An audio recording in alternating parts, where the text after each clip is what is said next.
आगे मेरे पास है सेट इन पाइथन। हमने लिस्ट पढ़ लिया, टपल पढ़ लिया, अब हमारे पास तीसरी जो कलेक्शन आती है वो सेट आती है। सेट भी उसी तरह काम करती है जिस तरह हम एक सिंगल वेरिएबल में मल्टीपल वैल्यू स्टोर करते हैं, लेकिन इसमें कुछ डिफरेंस हैं और बहुत ज्यादा डिफरेंस हैं। ये सारी चीजें जो है ना उलट कर देती है, जिस तरह टपल और लिस्ट में होती हैं उनसे उलट कर देती है। ये अनऑर्डर्ड होती है, जिस तरह लिस्ट ऑर्डर होती है और टपल भी ऑर्डर होती है, लेकिन ये अनऑर्डर्ड है, ये अनचेंजेबल है। जिस तरह लिस्ट चेंजेबल है, टपल अनचेंजेबल है और ये अनचेंजेबल है। ठीक है, ये अनऑर्डर्ड है, अनचेंजेबल है और अनइंडेक्स्ड है। मींस के हम ये नहीं कह सकते कि क्रिकेट 0 इंडेक्स पे स्टोर है, नहीं, ये रन टाइम पे इसका इंडेक्स बदल जाएगा। हम ये नहीं कह सकते कि फुटबॉल 1 पे स्टोर है, नहीं, रन टाइम पे इसका इंडेक्स बदल जाएगा। तो ये अनइंडेक्स्ड है और ये डुप्लीकेट आइटम्स को अलाउ नहीं करती।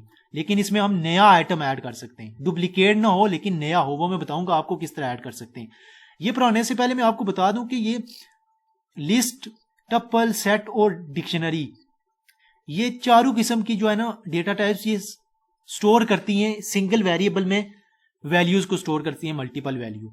अब हमने आप इसका फर्क वाजिया करना है कि किस में हम ऑर्डर कर सकते हैं, किस में चेंज कर सकते हैं, किस में इंडेक्सिंग होती है, किस में डुप्लीकेट आइटम स्टोर कर सकते हैं। ये आपने फर्क को जेन में रखना है और ये जेन में रखेंगे तो आप बड़े प्रोग्राम जब लिखेंगे तो आप इनको यूज कर सकेंगे कि किधर सेट पॉसिबल है यूज करना, किधर मेरे लिए टपल है पॉसिबल है यूज करना। तो इस तरीके से आप चीजें लेके चलेंगे। तो आप साथ साथ अपने जेन में रखें कि ये जो हम चीजें पढ़ रहे हैं ये हमने किसी स्पेसिफिक जगह पे यूज करनी है और ये हमें पता होना चाहिए कि ये सेट इधर यूज हो सकता है। अगर हमने कहीं डुप्लीकेट आइटम देना है तो हमें पता है सेट के जरिए हम डुप्लीकेट आइटम्स नहीं दे सकते, तो हमने उधर या तो टपल यूज कर लेना या लिस्ट यूज कर लेनी है। इस तरीके से हम चीजों को लेके चलते हैं। तो चले हम देखते हैं सेट के हम मुख्तलिफ ऑपरेशंस को देख लेते हैं किस तरीके से काम करता है। अच्छा, मैं आ गया हूं अपने फाइल पे, तो मैंने इधर सेट बनाना है। तो सेट को बनाने के लिए आपने जो है ना, अभी मैं स्पोर्ट्स का ही सेट बनाने लगा हूं, कर्ली ब्रेसेस लगानी है। तो कर्ली ब्रेसेस में मैं स्पोर्ट्स का वही सेट बनाने लगा हूं जो मैंने बनाया हुआ है पिछले लिस्ट और टपल के लिए। और इधर मैंने लिखना है फुटबॉल, ठीक हो गया, और फिर हॉकी लिखना है, ठीक हो गया। अब इसको मैं प्रिंट करूंगा तो मेरे पास तो प्रिंट हो जाएगा, सिंपल है, ये सेट मेरे पास प्रिंट हो जाएगा। लेकिन मैं जो चीज आपको दिखाना चाह रहा हूं, मैंने कहा है कि सेट हमारे पास जो है वो अनऑर्डर्ड होता है। अभी क्रिकेट 0 इंडेक्स पे नहीं प्रिंट होगा, अभी रन टाइम पे इसका इंडेक्स चेंज हो जाएगा। अभी देखें मैं रन करने लगा, इसको मैं क्लियर करने लगा मुझे, ताकि अभी ये देखें, अभी क्रिकेट मेरे 0 इंडेक्स पे है, लेकिन इधर जो प्रिंट हुआ है वो फुटबॉल प्रिंट हुआ है। वाई? क्योंकि ये अनऑर्डर्ड है, अनइंडेक्स्ड है। ठीक है, तो ये देखिए क्रिकेट दूसरे नंबर पे, हॉकी तीसरे नंबर पे, तो ये रन टाइम पे इंडेक्स खुद ब खुद चेंज हो जाता है। तो ये अनऑर्डर्ड है सेट, ये तो पता लग गया, ये अनइंडेक्स्ड है।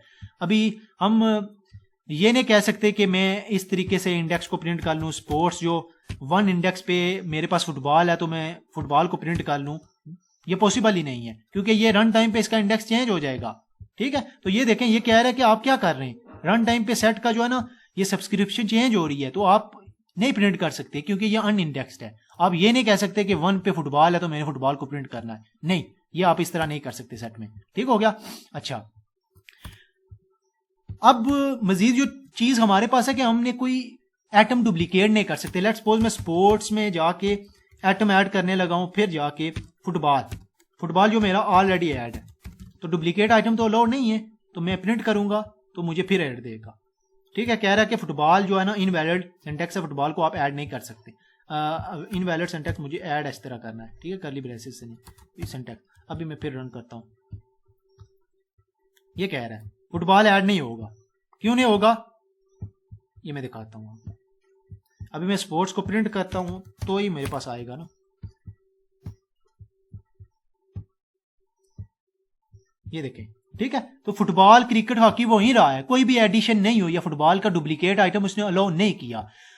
ठीक हो गया, ये पता लग गया। लेकिन हम नया आइटम ऐड कर सकते हैं। लेट्स सपोज मैंने नया आइटम ऐड करना टेनिस, तो नया आइटम तो सेट में ऐड किया जा सकता है लेकिन डुप्लीकेट आइटम ऐड नहीं किया सकता। तो ये देखें, फुटबॉल, टेनिस, हॉकी, क्रिकेट, ये ऐड हो गया है। ठीक है, तो इस तरीके से हम ऐड कर सकते हैं चीजों को।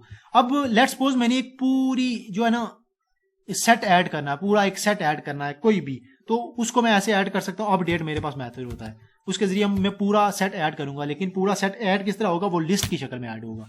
तो इस अपडेट मेथड में जाके मैंने एक लिस्ट बनानी है उसकी, तो मैं लिस्ट बना रहा हूँ।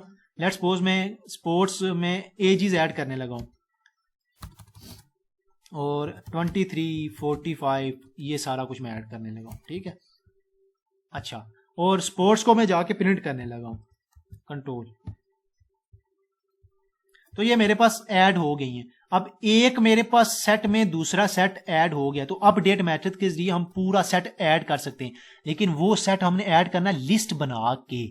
तो इस तरीके से हम जो है ना सेट को हैंडल करते हैं। तो लेस सेट में फर्क वाज़ह होना चाहिए कि सेट में अनऑर्डर होता है, अनइंडेक्स्ड होता है, इसको हम डुप्लीकेट आइटम इसमें ऐड नहीं कर सकते, लेकिन नया आइटम ऐड कर सकते हैं, ठीक है।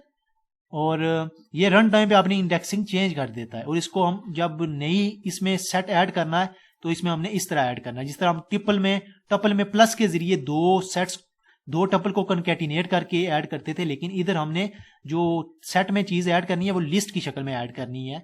तो ये एज अ सेट इसको ट्रीट करेगा। ये देखिए नीचे जाके इस सेट में ही ज्वाइन हो रहा है।